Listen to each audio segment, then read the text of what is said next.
out so that I can make sure that I'm back and in motion.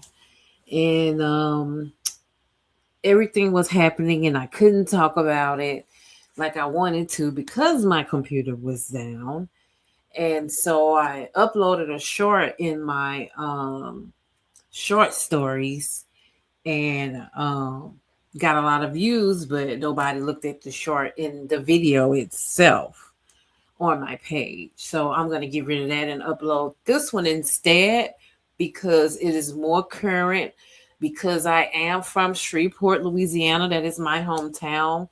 Um, I have more accurate information outside of what I've been hearing on YouTube.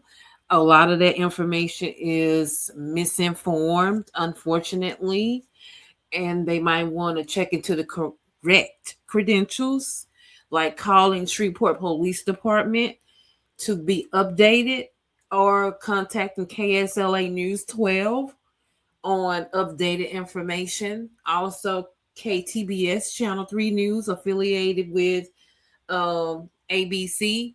KSLA News 12 is affiliated with CBS. So you will need to contact them and they will provide you with the correct information. So just like me, just starting out very new on here to YouTube, but I've been on YouTube like 10, 11 years. I just haven't utilized it as much as I have now by telling stories. But I'm not new to providing information. Also, of course, I reside in Texas, but like I said, I grew up most of my life in Shreveport, Louisiana. So I have very strong roots. A lot of my family is there. We have a lot of Creole in our family.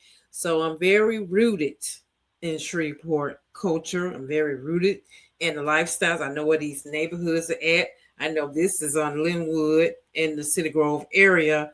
I'm very familiar with this area, and it breaks my heart to what has been happening.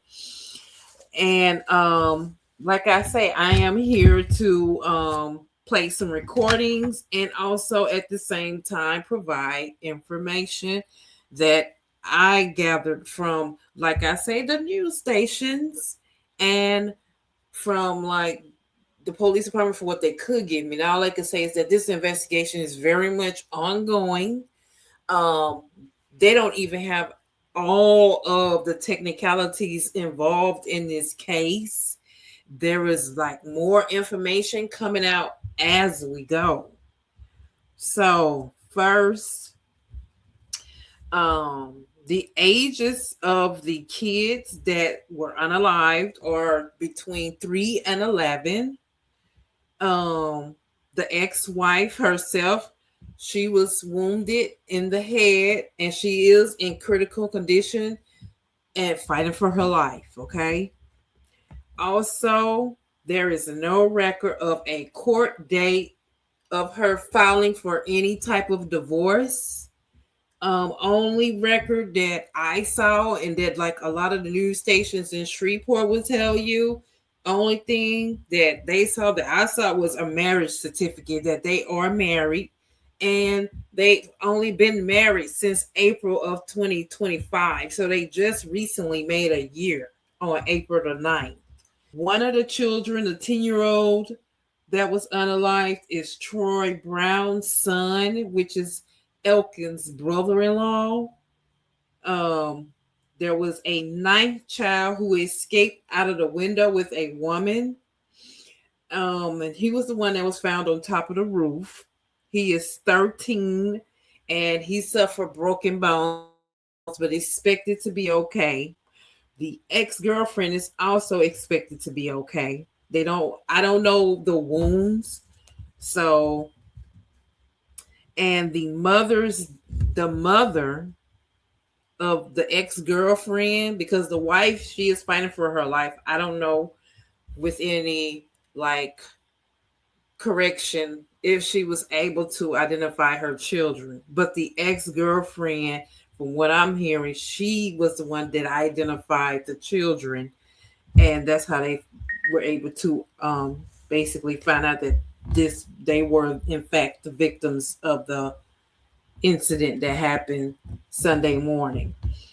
There is a fake GoFundMe account out there that the family has not approved of. They have only approved of the GoFundMe account set with Precious Memories Funeral Home. If you want to do any type of donations, cards, etc., it will be going to Precious Memories Funeral Home in Shreveport, Louisiana. That's where the kids' bodies are. Um, they also asked about the PTSD issues. Now, I had read that also. I'm gonna go to what the National Guard said concerning that.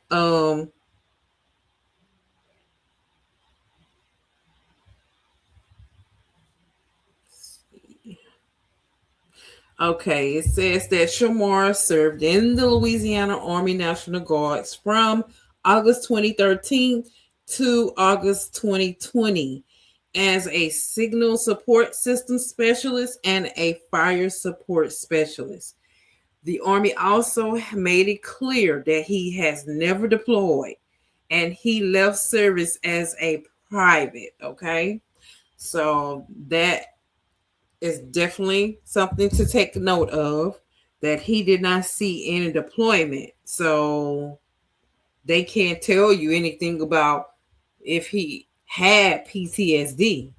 But the brother-in-law, Troy Brown, this is the brother-in-law, Troy Brown, said that he actually did go to get help at the VA and was there for a week and a half, and that he came home happy.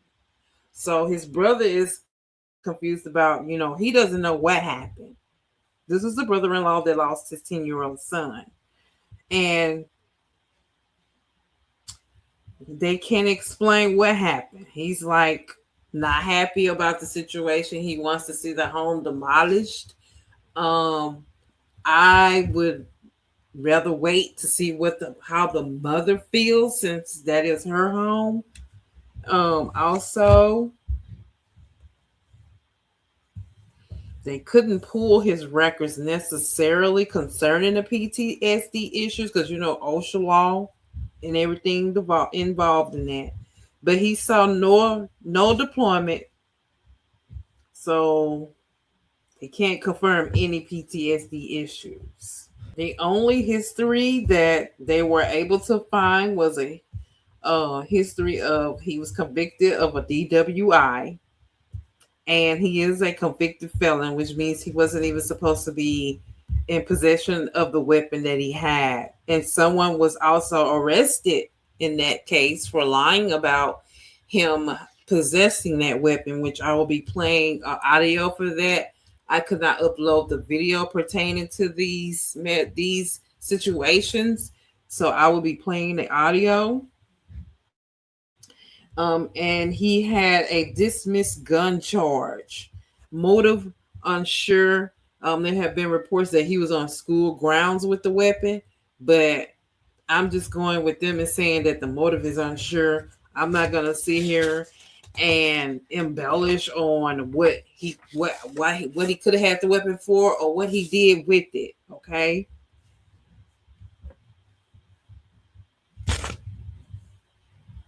They are also not sure which house he went to first, and they don't know whose child the 13-year-old is that survived with the broken bones until more confirmation is made. So, like I say, this case is very much ongoing, and we just can't make up things and just say things that are not appropriate for this case that they are trying to solve. When Mr. Elkins went on the run from Shreveport into Bossier City, he went to his mentor's house from the military, and his mentor did get on social media and he let us know, hey, that was my house on TV. And he did come to my home. And so it goes as follows from him. He says, yes, everyone, that is my house on the national news. The mass happened early this morning of 8 innocent babies in Cedar Grove, Shreveport, Louisiana, ended at my house in Bossier City.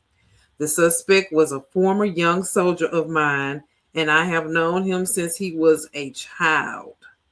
He called me uncle, as I helped raise him without a father present. I have no involvement in the actual incident. The suspect went on a chase with police to my residence after the unalivings. I guess looking for that safety that he had in me as his adopted uncle and trusted officer. I have spoken with him just yesterday about his possible divorce. So it was something looming. Okay. I don't pick up any indicators of unaliving and suit outside. Suit, unaliving of himself. And I should have. I was totally unaware of all the events taking place this morning when my camera suddenly activated that there was active activity in my doorway.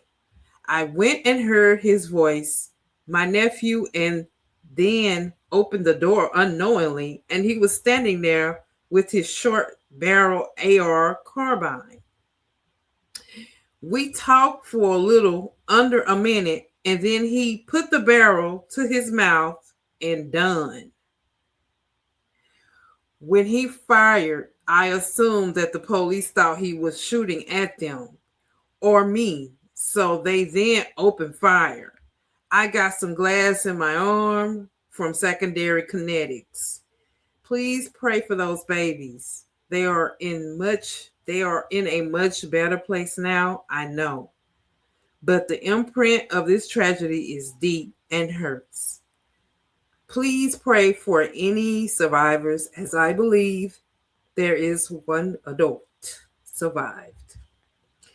Well, yes, that still hurts a lot to read.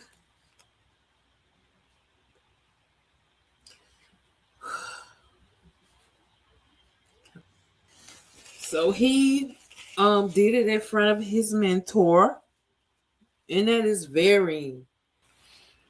So he went to his mentor's home and to talk to him, and the mentor is alluding to what appears to be a divorce that was on the horizon, but she hadn't went to the courts at all to file anything, as we said, like, and as you will hear in a second from the news center that they looked as well and they didn't see anything either.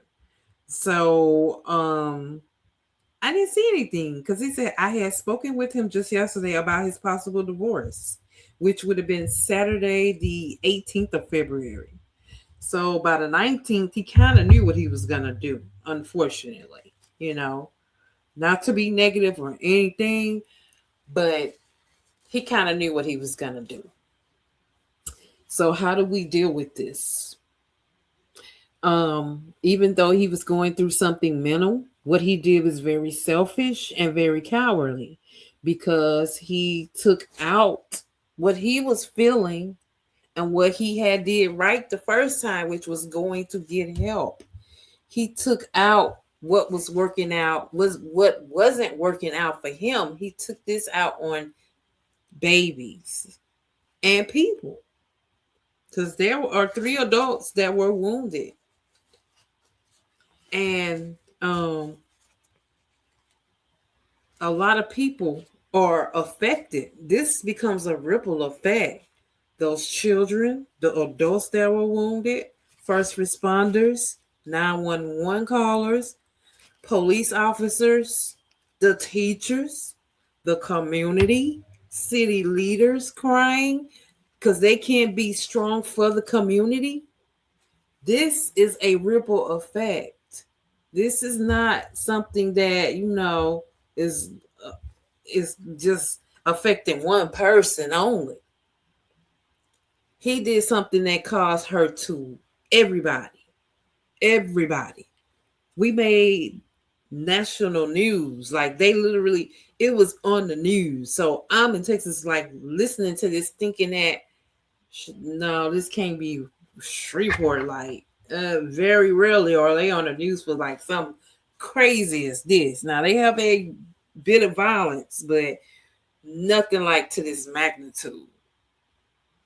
And so when I saw it, I started calling people in my family and everybody, asking them, and they started telling me everything that was happening. Now, what I did not do is I did not want to go on Facebook, because people will publish things, and like I say, they will over embellish and over analyze and just guess at what they think it is. But if his mentor is here saying that he was worried about a divorce, the woman, she didn't have a chance to do anything.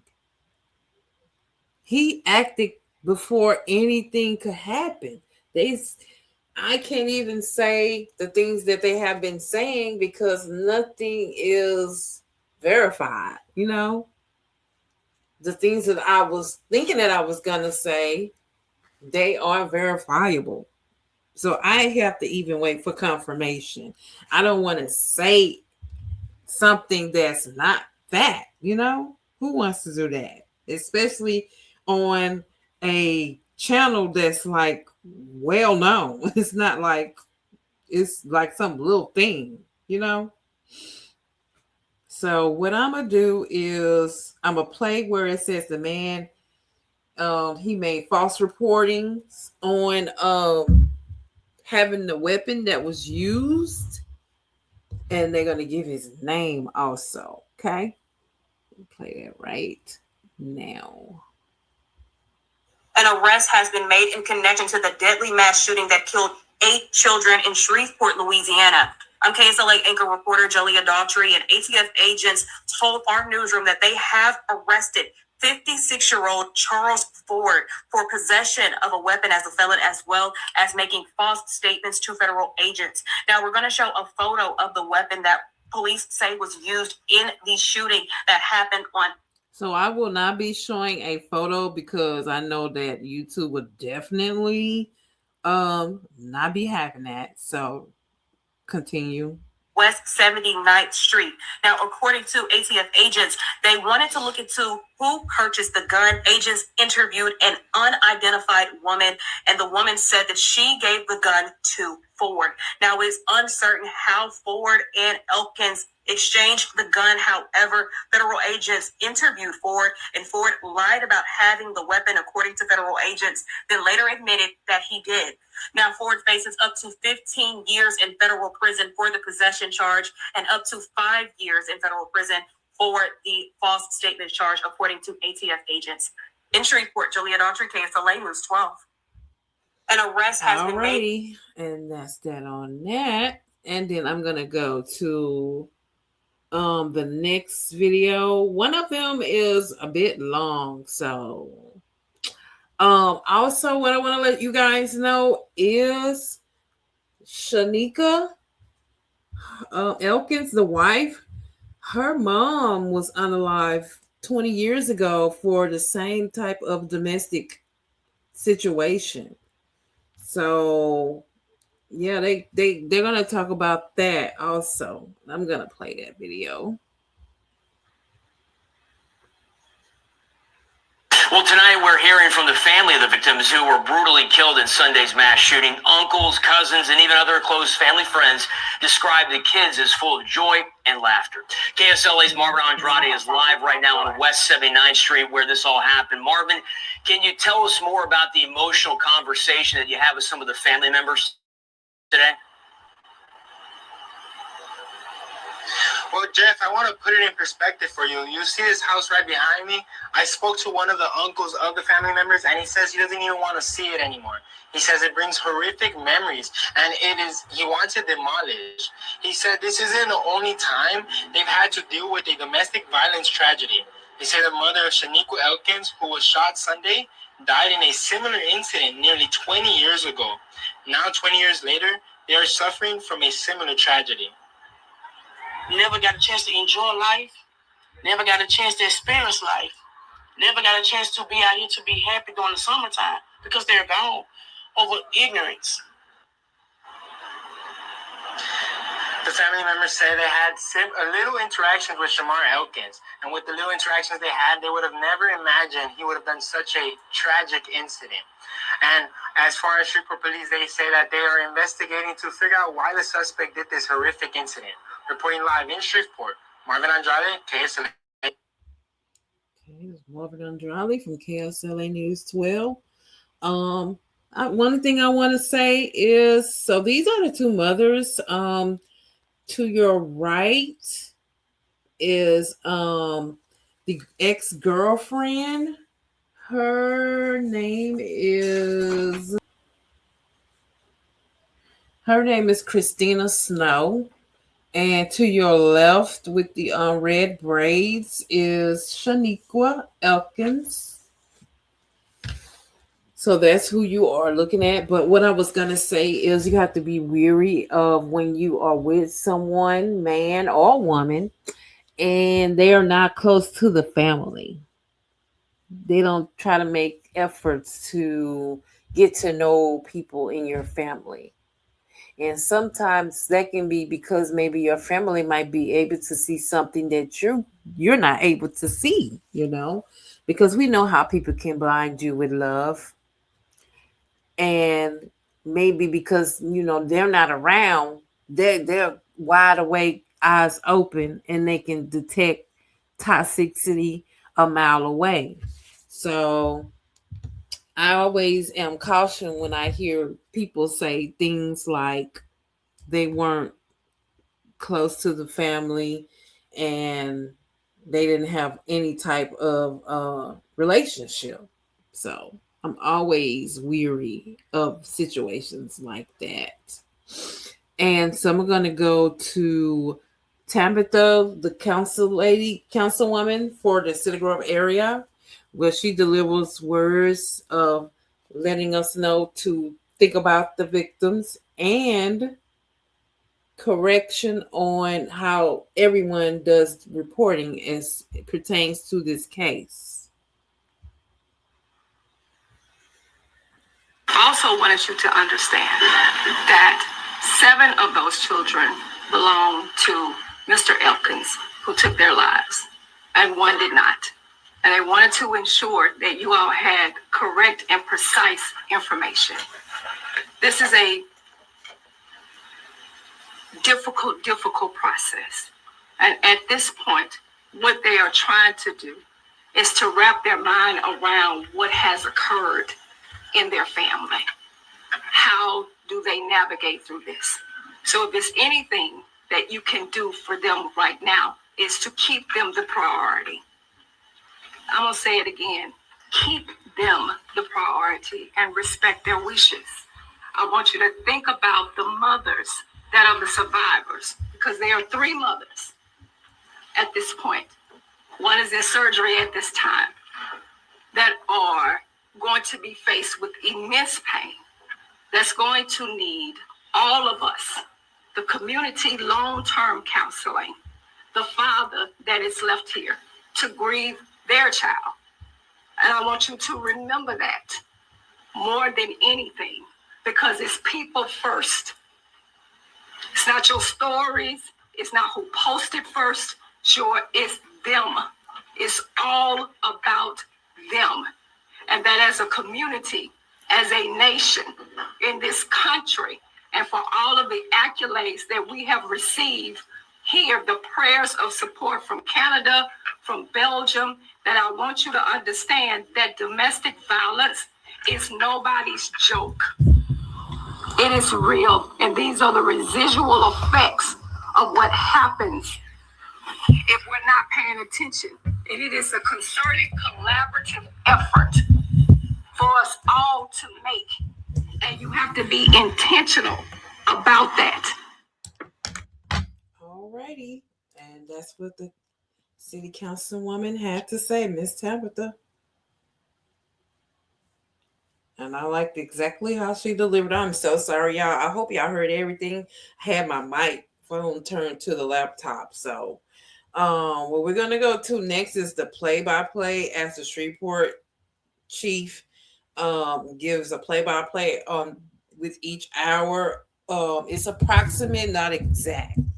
So, okay.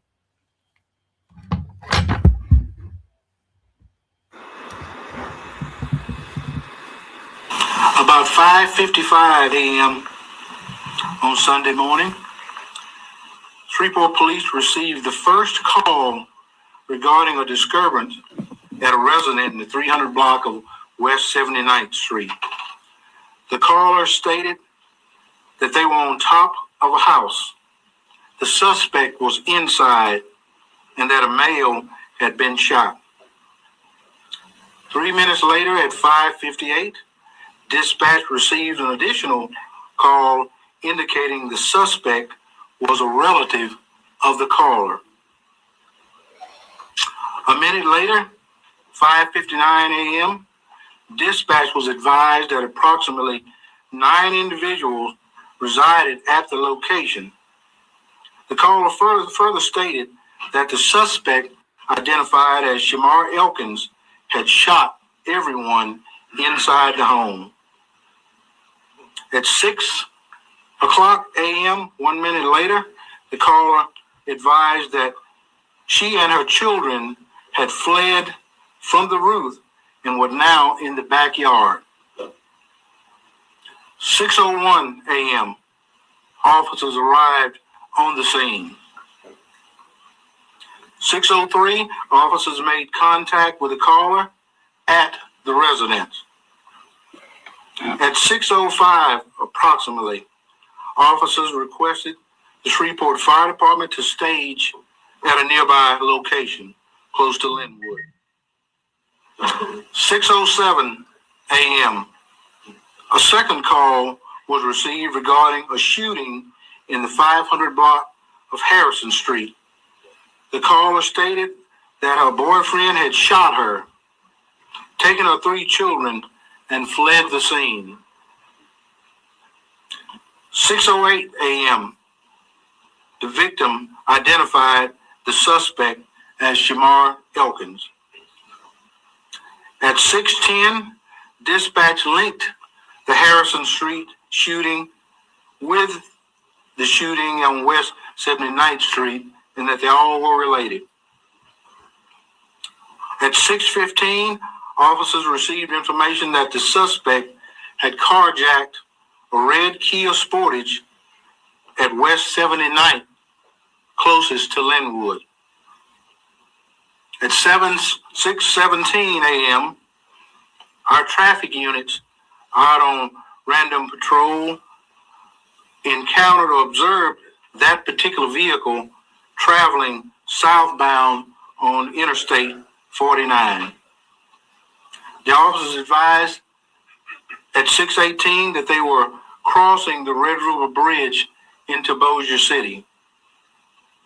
At 6:20, officers received information that the children taken from the Harrison Street residence may be inside of the fleeing vehicle.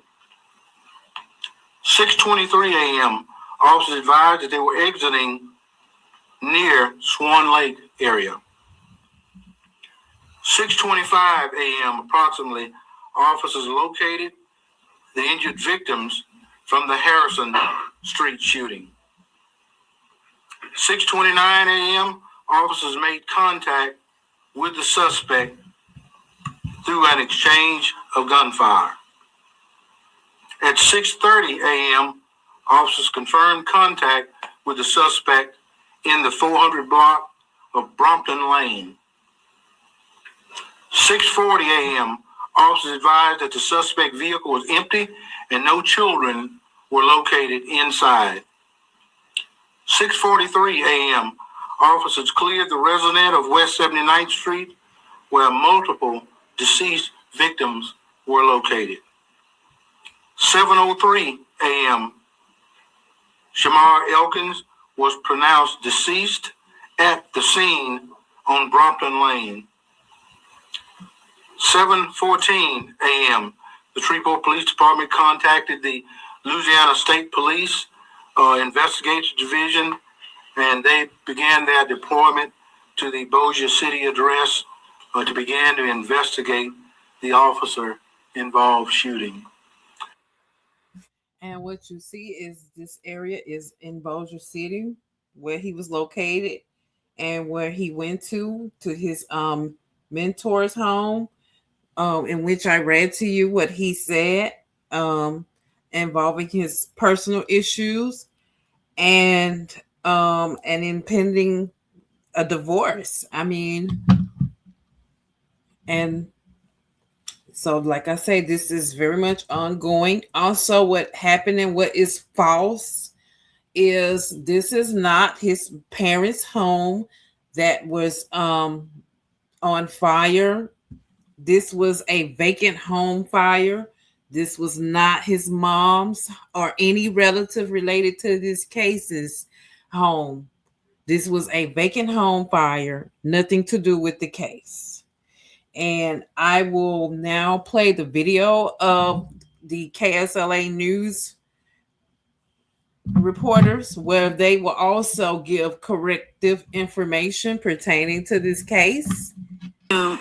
Just talk to you guys a little bit about what information we have so far. There are updates every minute. Like, we are getting new information as we speak and confirming things and,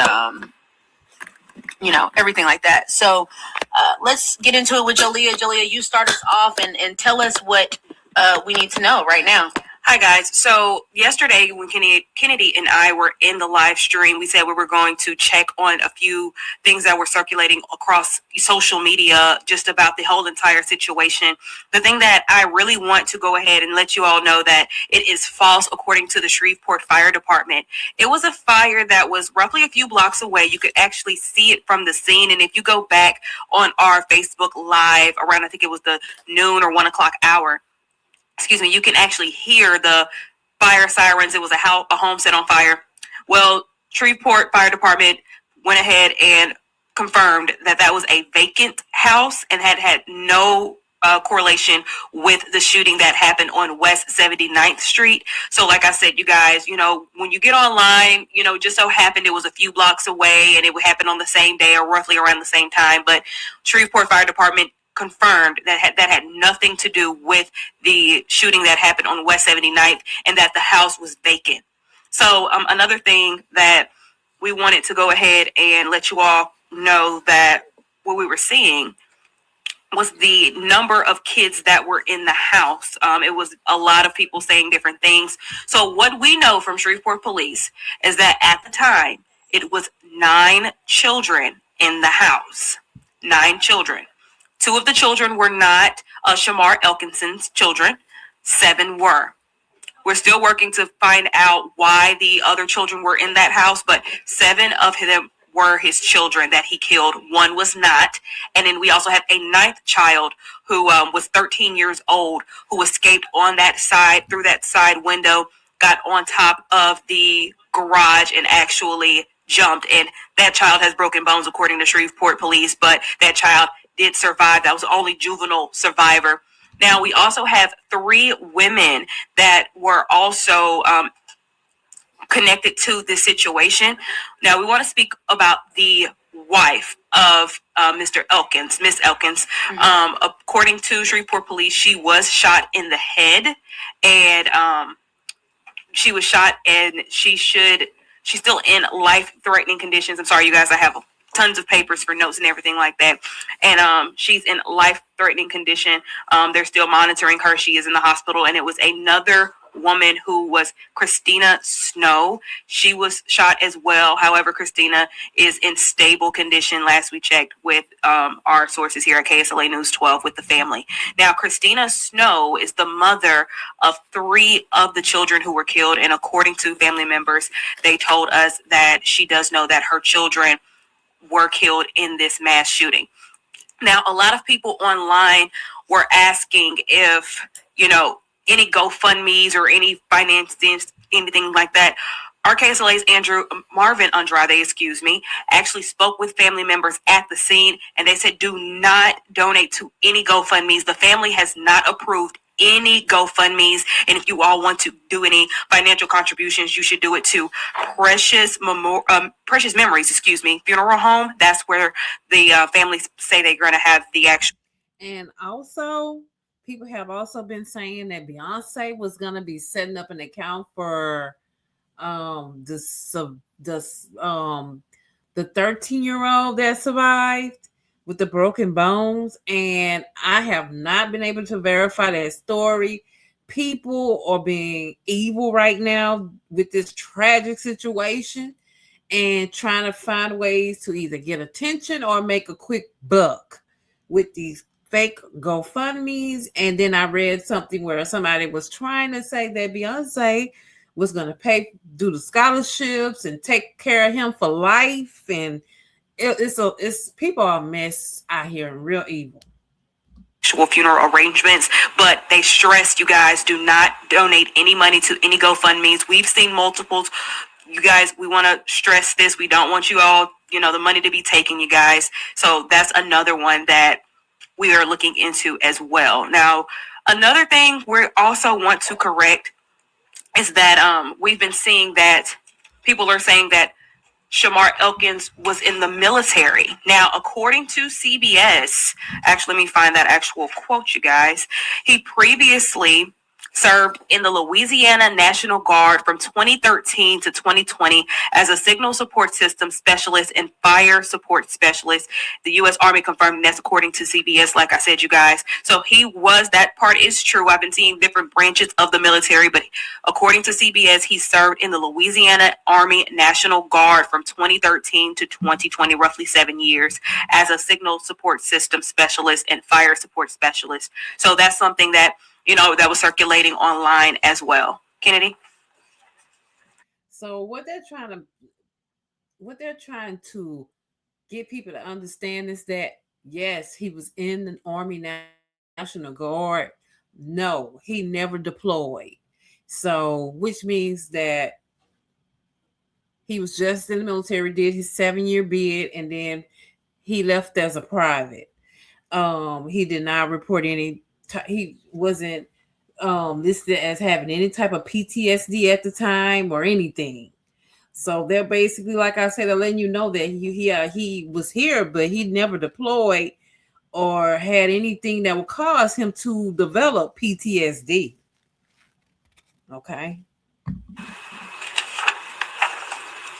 Thank you for these updates, Jolia. I really do appreciate that. I also wanted to touch on the fact that we had the press conference this morning with many different city officials, and we had not only city council members, but we had law enforcement there, such as Police Chief Wayne Smith, and we also had Sheriff Henry Whitehorn. We also had the Superintendent of Caddo Parish Schools, Keith Burton. So there at the press conference, we got a lot of information about the particular timeline of events and kind of what happened in the morning from the first initial call that police got. Did you hear anything about this? So yes, it's still a very early and active investigation. So some details have changed.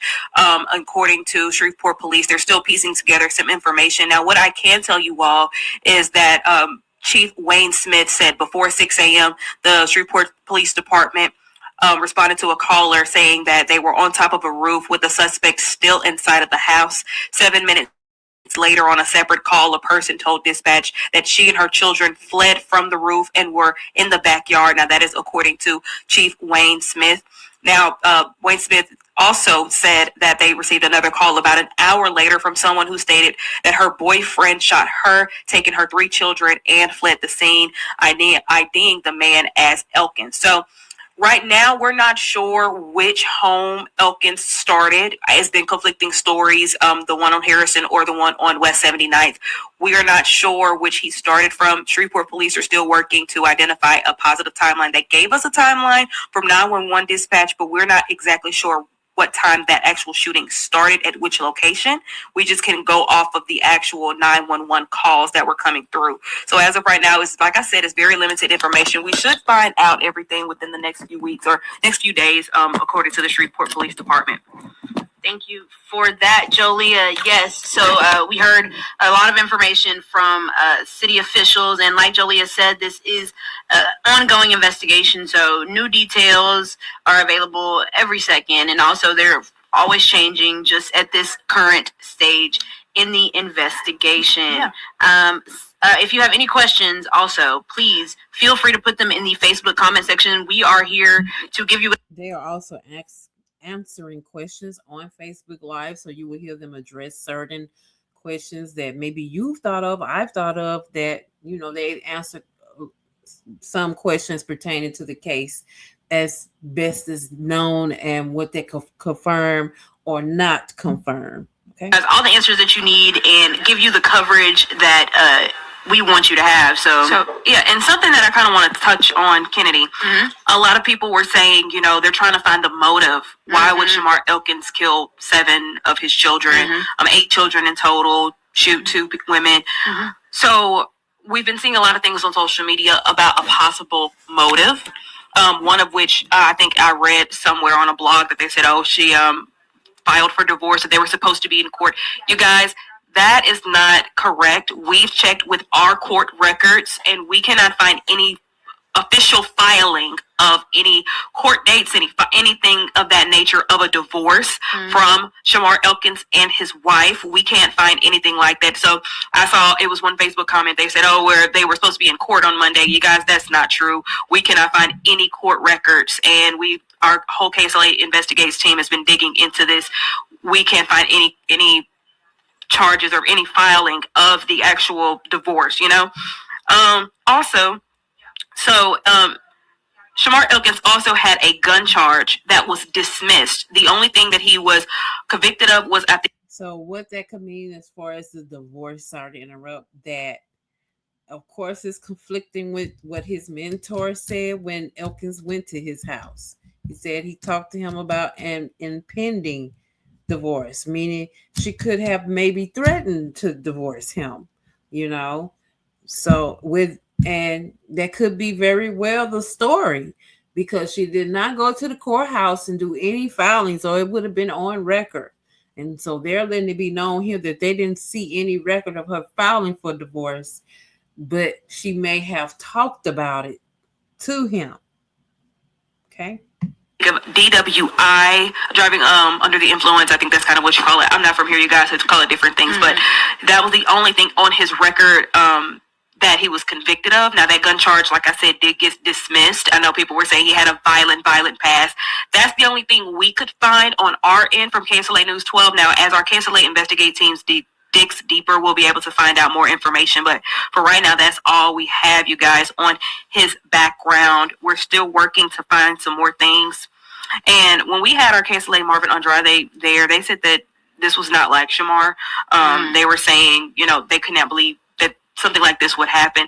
Our Jeff Horshak spoke with a family member last night who said that this was just totally unexpected. So if you all have any questions, please feel free to ask in the comment section. I see someone saying, did Elkins die by police gunfire or self-inflicted? So we are still waiting for Shreveport Police to let us know, as well as the Cattle Parish Coroner's Office to let us know.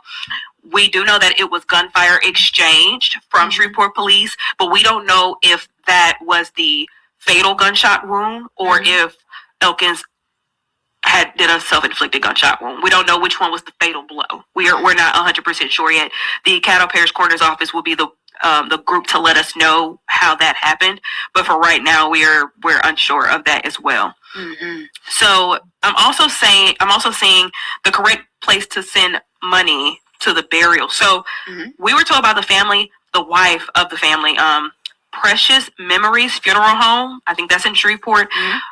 She's been seeing multiple GoFundMes. You guys do not donate to the GoFundMes. This was not approved by the family. According to the family, no GoFundMes was through them. So they are asking for you all, if you want to send any monetary donations, to send it to Precious Memories Funeral Home. That is the for sure funeral home for at least 7 of the children, if I'm not mistaken. Yes, that was something that we definitely wanted to clear up. I know a lot of people had questions about that. If you guys have any more questions, please, we are here. We are here to answer and get you guys all the information that you could possibly need at this point in time. Earlier today, I spoke with Congressman Cleo Fields, who expressed to me how his focus is on making sure that the family is okay, making sure that the family has what they need, making sure that before we move any further with kind of getting to the after, you're still trying to make sure that the family is taken care of, because this is an unimaginable loss. Okay. Yeah, go ahead. I'm seeing Kennedy in the comment section. Patricia Lewis said, I want to know, did they go over his mom's house and burn it down? That is not true, Miss Patricia. That is not true. According to the Shreveport Fire Department, that house was vacant. It had nothing to do with the family. It had nothing to do with the shooting.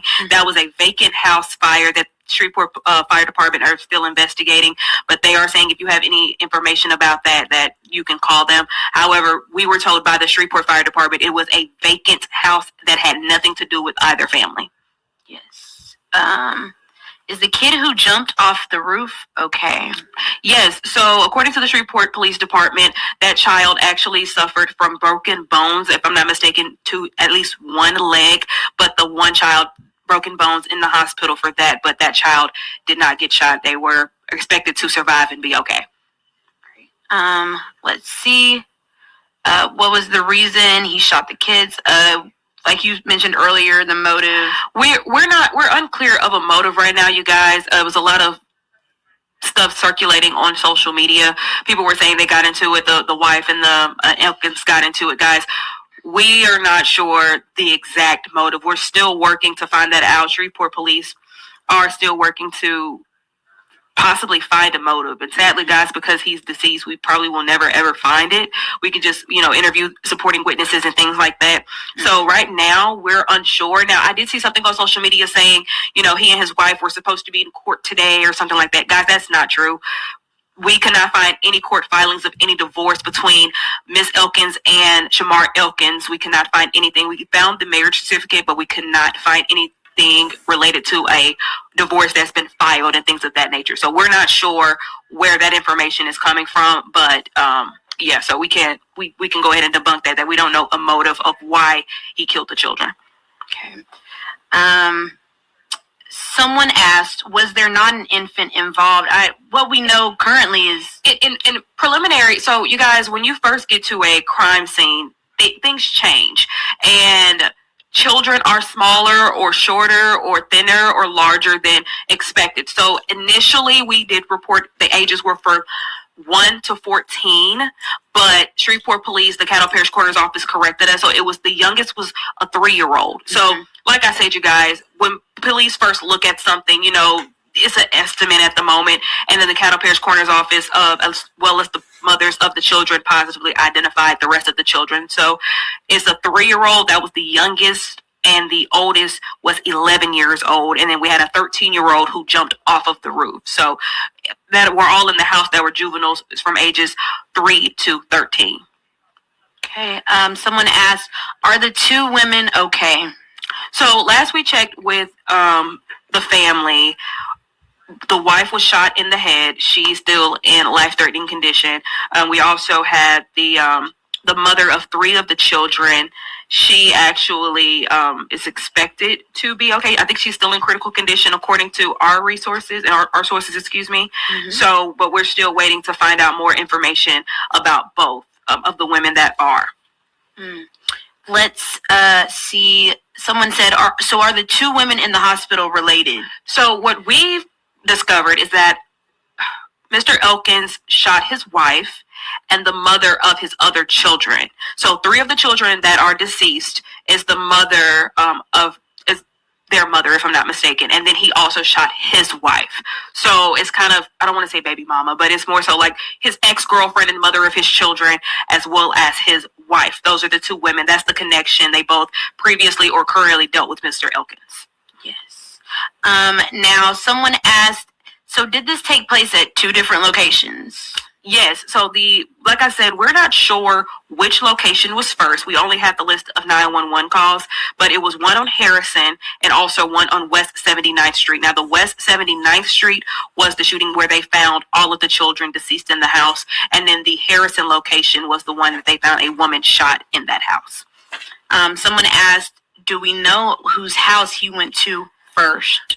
We're looking into that, you guys. The order of 911 calls, we don't know that right now. Shreveport police investigators are still trying to piece together a positive timeline to see what happened first. We can only go by the list of 911 calls, but as far as we all know, we're not sure which house he shot at first. Only thing we know is that he shot at both of the locations and then carjacked someone and then drove to Bossier. We just know that. Someone asked in the comments section, does anyone know if they are allowing people to go and put out memorial things like teddy bears at the location? So at 355 West 79th Street, I actually was there earlier this morning. People are already putting out teddy bears, balloons. They have a candlelight visual tonight to honor the lives of those 8 children. It's already a shrine there. So if you want to go out there, you guys, it is already teddy bears and handwritten messages and everything like that. So people are starting to show support like that. Mm-hmm. So it is there. Like I said, it's a candlelight vigil at 6 o'clock at that same location. That KSLA News 12 will be live streaming. I will be live myself out there as well. Is there an address I can send condolence cards to? According to the family, Precious Memories Funeral Home is where they want everything to go. I'm not sure if it was another location if they want to send cards. I know monetary donations to Precious Memories, but I would think that anything to go towards the family, it would be Precious Memories. Okay. So do the mothers of the children, the mothers of the children identified the children, correct? Correct. Yes. Okay. According to the County Parish Sheriff's Office. Okay. I'm also seeing a question about do the mothers know? According to family members, Miss Snow knows that 3 of her children were killed in the shooting. And I'm also seeing how many jumped out of the window. According to Shreveport Police, 3 jumped out of the window. It was a woman, a 13-year-old juvenile, and then another child who is deceased. So 3 jumped out of the window. We are not sure where that youngest child was found. I know we have had conflicting reports. It was the roof, it was the back. We're just going to say in the back of the house because that can change, and that's what the common thing is. The child was found in the back of the house, and the 13-year-old jumped off of the roof. That happened with that broken leg. That's why that child survived, as well as the woman. She had a few minor injuries, but she survived as well. Did he carry some of the kids from one house to the other one, or were they all at the wife's house? That's where we are still investigating on our end, because we're hearing 2 conflicting stories. We're hearing that he took the kids. Another side of the family saying no, the kids were already there. It was his weekend to have them. KSLA News 12 is working with Shreveport Police as well as the family to kind of get that timeline together. We're not sure if he brought any kids to the house or if the kids were already there. Right now, there's just very limited information on how the kids got there or were they supposed to be there or did he drag them there. Just very little information known at this moment about that particular part of the story. And this is why you just can't guess something, because like you can't, it's hard to just report on something without having all of the information. And that's why I'm letting them do most of the talking, because the rest of the information I gathered is from Shreveport Police Department as well as the KSLA News 12 Center, which they work for, that published and broadcasted and reported on the news, and they continue to bring daily or hourly information as we go. So it's hard to just make a video and just speak on something when you don't have all of the facts. All right. Who was the third woman? We're not sure. we know that they were that the third woman was akin to someone in the house. We're not sure who the third woman was or her identity just yet, but we do know it was a woman, and we're just working to see what her connection is to the family as well. Because like I said, we've been seeing multiple reports, especially people on Facebook commenting different things. We're not 100% sure. Okay. Someone asked about PTSD. Was he suffering from PTSD? We're not sure. We have not pulled any medical records. You guys know that's, I think it's against the law to pull somebody's personal medical records, but we're not 100% sure. Mm-hmm. But what we can tell you all is that according to CBS, that Shamar Elkinson served in the Louisiana Army National Guard from 2013 to 2020 as a signal support system specialist and fire support specialist, and the U.S. Army did confirm that. However, we were able to talk to someone to say that he was not deployed, so we're still working to confirm that to see if he had any deployment dates. Right now, we're just not sure. Like I said, it's still early in the investigation for us to kind of nail down some of the information. And I'm sorry if I have these papers, you guys. I'm trying to go through all my notes. Mm-hmm. But we can confirm that he was in the Louisiana National Guard from 2013 to 2020. If there are any other questions, continue to ask them, guys. We are here to answer them for you. Do you know of resources for men who can't cope with rejection in Louisiana? This sounds like a domestic violence issue. I can tell you guys that there are a few. I'm going to tell you guys right now. There are resources that we have found that are available. Okay, so some of our city leaders. Let's look. Hey, Kennedy, before we do that, I'm seeing some comments. Go ahead. About does the mother know that her children? So yes, the mother who lost 3 children, she is aware that her children are no longer here. I want to go ahead and clarify that. Go ahead. The Project Celebration Incorporated. So if you know anyone who is experiencing domestic violence, help is available. So the Caddo Parish District Attorney's Office encourages individuals to reach out to local resources, including Project Celebration Incorporated. Now their number is 318-226-5015 or 318-868-3045. And in addition to Project Celebration, there is Northwest Louisiana Family Justice Center at 318-584-7171. So those are some resources available to any of you out there in the Shreveport area who may be suffering from domestic violence or suffering from mental health issues. Or you could try the national hotline for the Unaliving and Crisis Lifeline 988, or call and text 988-988-lifeline.org. Crisis text line is text home to 741-741, and then they have the stuff for Louisiana. Also, we had a national domestic violence hotline. You can call or text at 1-800-799-SAFE. That's 1-800-799-7233, the hotline.org. And Children Help National Child Abuse Hotline, 1-800-4-A-CHILD, 1-800-422-4453. And I will continue with the video. Let's take a look at the comment section again. During the press conference, it was said a lady called 911 and said Elkins shot her and took her kids. Yes, that was announced at the press conference when Police Chief Wayne Smith went in and did the timeline. So just to clarify, you guys, and maybe this is just, the time of calling 911 and the time of shooting, we don't know just yet.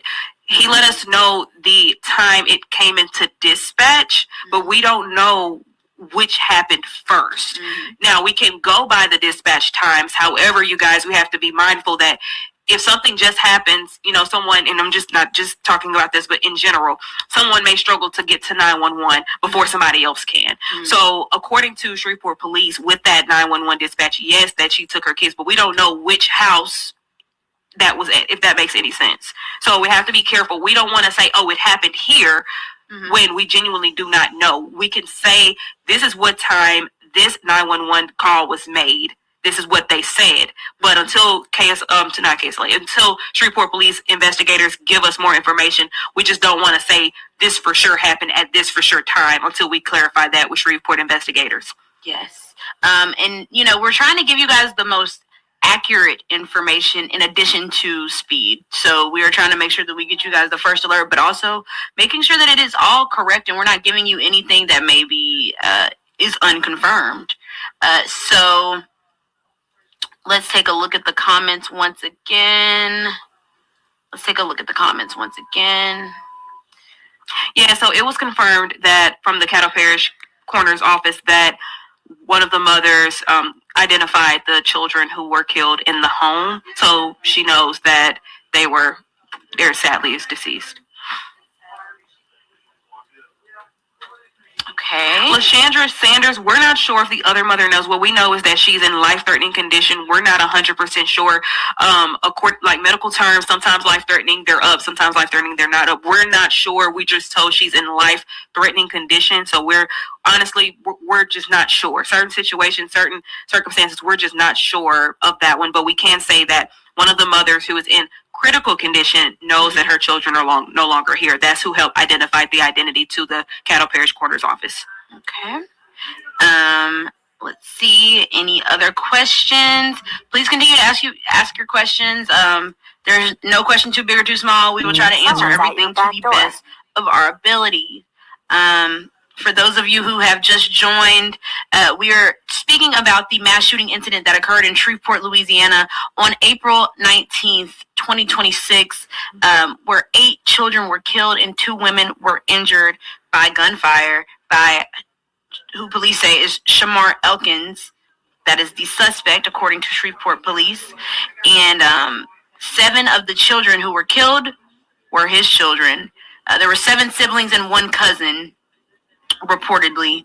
So that is the information that we have about the overall situation. Let's see. Aesthetic Emma asks, was she injured? The mother that identified her kids. Yes. According to one of the women, she identified 3 of her children. Like I said, guys, this is very, very early information. We don't have too much to share at the moment. Mm-hmm. According to the Caddo Parish Coroner's office, the mothers of the children identified the children. So we don't know which mothers, because you guys, 2 of the children that were in the house, the total 9, were not Elkinson's children. So we don't know which mothers identified which kids. We don't know that. Only we can say is that the family told us that 3 of the kids were Snow's children that were Elkinson's children, and then the others were also Elkinson's children. So it's like I say, guys, is multiple children, multiple mothers. We're not 100% sure who identified what. We're just told that mothers identified the children. Yes. Was there ever an 18-month-old? So initially reported to Shreveport Police, they told us it was an 18-month-old. Now we want to let you all know it was very, very early into the investigation. And when I spoke to Shreveport Police, they told me that, children, they're different sizes, short, tall, they're larger in frame, smaller in frame. So it could have been a child. The youngest we have confirmed was a 3-year-old, but initially it was 18 months. But you guys, we have to realize until we get a positive identity from the Caddo Parish Coroner's office, Shreveport Police are just reporting on what they see. This appears to be a 18-month-old, but it was an actual 3-year-old, you guys. That was the youngest child that was killed in this deadly mass shooting. Let's see. Any acts of violence since this tragic event? Okay, so they're just going to be talking about other things, and I'm going to stop that video there. I really want to play the 911 call for you guys to hear. Okay. one dead child on the roof with multiple impact. Harrison Street, exit 16. We have a female with a DSW to the face. A family left the seat. West 79th, and then we've got another location at 504 Harrison as well. Copy. They all where that is. Two separate locations. I need you to verify. I need you to get this information as quick as possible. I don't know what people think in the crevices of their mind to want to harm another human being, let alone that of children.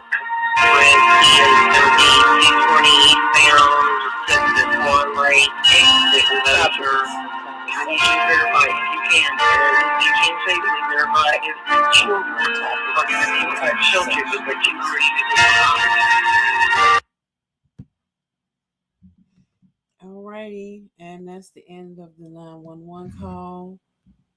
As they played it, it's very sad, y'all, because like I say, this is my hometown that I grew up in, and it hurts a lot. I mean, every time you think of those babies, I can't look at the pictures without tearing up. I have a son myself, and believe it or not, this happened Sunday. My baby's birthday was the next day on 4/20, and he was turning 9 years old. So, of course, we had his birthday party, and everything went beautifully. And I'll just, in the back of my mind, I'm thinking I would not know what to do if I was to lose him in a violent manner, and to where I would never be able to see him again. I would be devastated and inconsolable. I know that for a fact. I was almost debating, should I let him even go to school?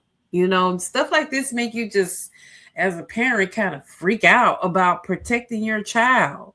And it's crazy, but look, this is the world we're living in, where we have to be vigilant even more for our children, who we let in our lives that could endanger our children and as well as ourselves. And to no fault of their own. I'm not going to blame these mothers, because people will present themselves as somebody that they are not, mental illness or not. You knew that you had this issue before you met me, and yet you pursued me in a relationship and a marriage, and me thinking everything is okay, not ever knowing, you know, me speaking for them, not for myself, but just saying, them not ever knowing that you have a mental issue, if that's the case. Because like I say, there are allegations out there that he cheated, and because his mentor said he was there to talk about his wife, probably letting him know that she was going to divorce him, because, I mean, let's just, high possibility he might have got caught. I mean, it's no different from a lot of these situations where a lot of these women are in the midst of leaving somebody and leaving these men, and they decide that they're going to unalive them to keep them from leaving them. And then they take the children with them. And this has been happening over and over and over again this month alone, at a record height. Like, it keeps going. So it's like, until they are accountable as well, like I said earlier, he was on the right path of getting help. But if something else was going on, you should have then continued to get that help, because you are the adult in the situation. You have to not hurt people because you are hurting. You have to get help to help yourself, and maybe that could have saved your relationship. Or if you feel some people have to face the truth, man like that You have to face the truth that maybe I am a danger to myself and the people around me, and I have to get from around the people around me so that I don't do anything that endangers the people that I love the most. And when people are thinking selfishly, they are not thinking about this. They are thinking about the act itself. They are thinking about what they are going to do. And I think after they do it, it's like a mind scramble. They don't know what to do after that, because now you have completed the act that you thought about, and now you put it in motion. And it's like now, you have to decide what's going to happen after this. Now that you've done that act, are you going to be accountable? Or are you going to take the easy road out? And he took the easy road out because he wasn't going to be sitting up in no courtroom looking at his children, his 7 children, unalived, and the other ones that his own brother-in-law's son, And so it's like they take the easy way out to avoid accountability. And that's the problem that a lot of us are having, that we can understand the part of the mental issues, but that can't continue to always be the excuse, because we always have the power to think before we act. Because when you don't and thinking selfishly, then you become the cause and the effect that affects everybody. As I just mentioned earlier, you affect the first responders, the police officers that all have to see these children's body and the devastation that you left behind. Then comes the people at the corner that used to this, but now nobody wants to keep seeing a child unalived over and over again, right? The city leaders, the communities, the families, the teachers. And so it's just this it's big, and it can affect that wide variety of people. And people don't think about this at all. They just think about that thing that happened, and you don't think about the outside layers that it creates, this wave of hurt, this wave of tyranny and destruction. And also, I want to talk about this because I witnessed my own sister go through domestic violence, going to her place and seeing her bruised and battered with somebody that controlled her, kept her away from us because he didn't want us to be able to witness whenever he was beating on her or keeping her in the house away from us. And of course, she would never tell us. It's easy for people to say, you have to leave. But when these men that are abusive and that believe in domestic violence have the mind control over you, and they are verbally abusive to you, and that mental abuse has a hold on them that you would never imagine. I seen it with my own 2 eyes with my sister, and it was not cool. I was scared for her. So it's being able to witness that and then see this. I thank God every day that I still have my sister and that she is long gone away from that relationship, because all they do in the end is they will unalive you, because to them your life means nothing. And they feel like because they made you so weak enough to be with them, then it's like they don't care anymore.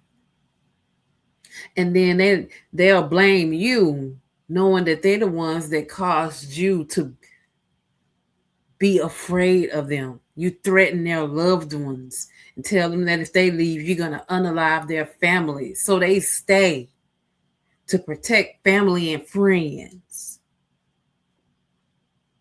I had an ex verbally try to manipulate me by telling me that if I left, people would think something was wrong with me. Please, I left anyway. Because what you won't do is try to assert any type of negative, toxic power, abusive power over me. To tell me that if I left you because of your acts, that some people would know they're going to think something wrong with you. Because how 1 minute you think you making me happy, and then the next minute you verbally assaulting me and trying to manipulate and control me. So I just want to say, we just have to protect ourselves, arm our minds as well, be a village for those that are going through things. And it's like, what happens after this, after the balloons and the barrels are taken up out the yard, when the parade is over and everybody's gone home, and it's what happens after this, because it's still happening, y'all. And this happened 3 days ago now, and this violence is still happening. It's still happening.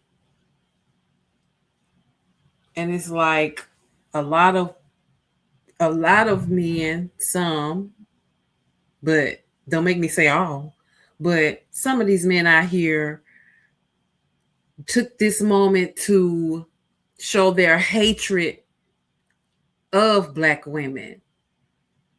It started with Ashley Robinson in them.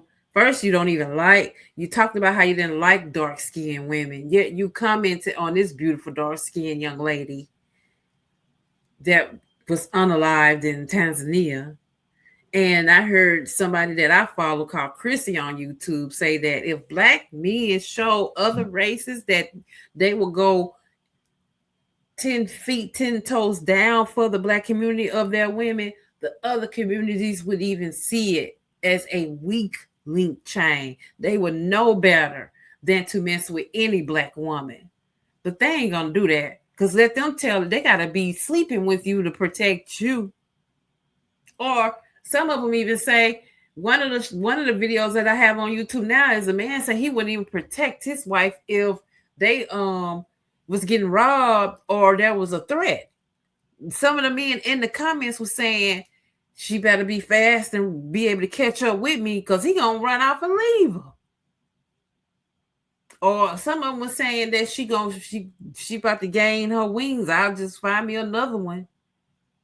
They are so cold-blooded. But these are the ones that don't like Black women anyway. And these are the ones that we don't need to give our energy to anymore, y'all. Every time they talk, just turn the volume off, block the video. I feel like if everybody blocked their videos, then they would have their little small circle that they hate, that they can entertain each other on, and then eventually they're going to take each other out anyway. So, and I just wanted to put that out there. But yeah, I just wanted to share all that with you guys and let you hear the corrective information coming straight from Shreveport, Louisiana, from the KSLA News 12 News Team, the Shreveport 911 first responder operators that took the call, the Shreveport Police Department Fire Chief that did the play-by-play on the time of when everything started, and also some of the reporters that you heard in the audio. And what else did you hear? I think that's it. And just some of the pictures that were provided. Some of these I got off KSLA News 12. Now I could actually go by the house, but I didn't want to because I just felt like I didn't want to go there and be all emotional, because I know going there, you're going to feel something. And I might just go by there, I might just go by there. So, yeah, I wanted to share this video with you guys. And, man, just rest in peace to those souls, those 8 souls, innocent souls. And I pray for the mothers. I pray that Shaniqua pulls out and from the womb that she sustained, and that she has the village to rally behind her. And I know they are. I know they're gonna come to the house, check on her, help her with everything. Because when she comes home, her babies will not be there. That's what we have to understand. Her babies will not be there. So, I mean, I don't know how they're going to do the funeral. If she's going to be, she's in critical condition. So I don't even know if she's awake or not. I don't know if she's going to be able to even go to the funeral. I'm pretty sure they're going to try to wait as long as they can. But the funeral home, like I say, for cards and donations, and that KSLA News 12 also confirmed is Precious Memories Funeral Home in Shreveport, Louisiana. If you want to donate or send cards. And I guess I'll keep you guys updated when the funeral is for the children. And I will keep you updated on the mom. But I will only be going by what the Shreveport Police Department and the news stations provide. I will not be going off TikTok or anybody on YouTube, because if they're not from Shreveport, then they can't give me valid information. So there we are. I'm from Shreveport. I'm giving you information from Shreveport. There we go. So guys, you be blessed. Hug your babies, love your babies, hug each other, love each other, protect yourself. And if you have any issues with any type of mental, or you feel like you need help, call these numbers, man. Call these numbers. And if you see if you know somebody putting their hands on this, a woman or a man, hey, call 911, record it, so you can have that on record. Sometimes if the neighborhood is vigilant, people will know not to come into that area with no domestic issues like that. So with that being said, guys, you have a very blessed night, and I will definitely see you guys in the next ones, okay? Again, be blessed, y'all. Okay, love you. Bye.